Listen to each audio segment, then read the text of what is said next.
Question numéro 1, je ne peux pas venir. Numéro 2, je ne dors pas mieux.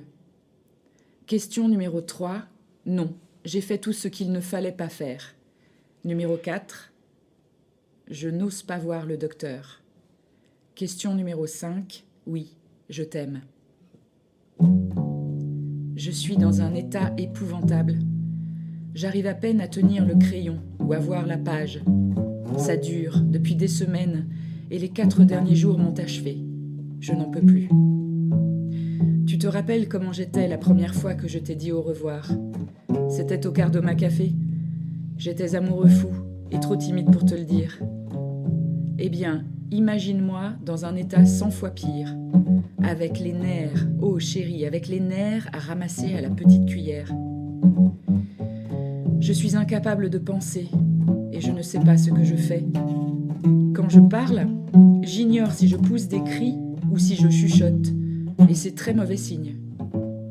C'est uniquement nerveux et rien de plus, mais je n'ai jamais rien imaginé de pire. Et tout est de ma faute. Je vais, comme je peux, te dire honnêtement la vérité. Je ne veux jamais te mentir. Tu seras terriblement en colère, je le sais, et tu ne m'écriras peut-être plus jamais. Mais chérie, tu désires que je te dise la vérité, n'est-ce pas? J'ai quitté Logarn mercredi matin pour un bungalow à Gower. J'ai beaucoup bu à Logarn et je me sentais tout drôle. Je suis restée à Gower avec Cliff, un ami de l'époque où je perdais mon temps à faire du journalisme. Sa fiancée, Billy, une grande fille maigre et brune avec une grande bouche rouge et un drôle de rire rauque, est arrivée mercredi soir. Sur le chemin de la maison, elle a essayé de faire l'amour avec moi. Je lui ai dit de la fermer parce qu'elle était bourrée.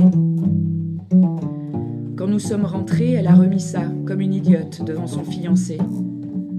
Elle s'est mise au lit et Cliff et moi, on a continué à picoler, avant de décider, pour être dans l'air du temps, de dormir tous les deux avec elle.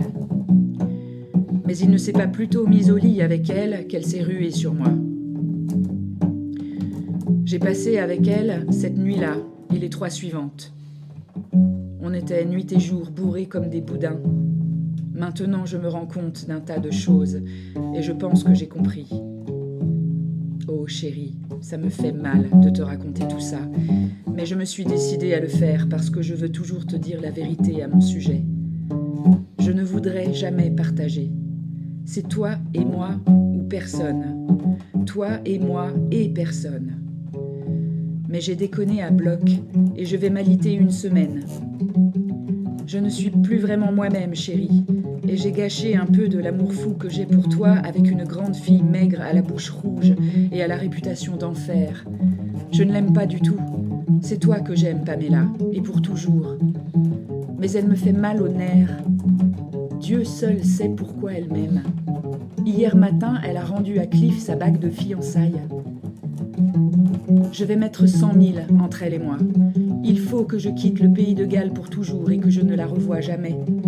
Je t'aime, Pamela, et je dois t'avoir.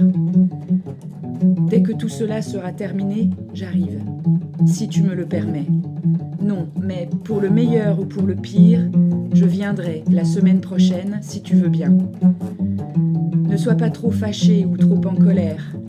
Que diable vais-je faire? Et que diable vas-tu me dire? Chérie, je t'aime et pense à toi tout le temps. Écris par retour de courrier.